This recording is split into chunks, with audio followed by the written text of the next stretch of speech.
بسم اللہ الرحمن الرحیم۔ السلام علیکم ورحمۃ اللہ وبرکاتہ۔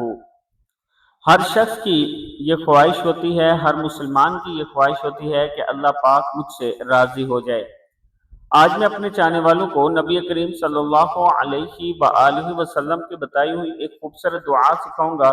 اگر آپ یہ دعا کرتے ہیں تو اللہ پاک آپ سے ضرور راضی ہوتا ہے۔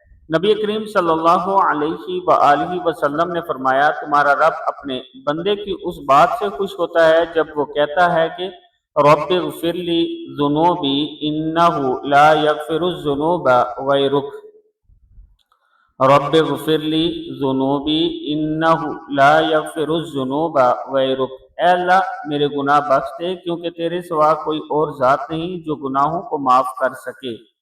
ترمذی کی حدیث ہے۔ رب اغفر لی ذنوبی انہ لا یغفر الذنوب غیرک۔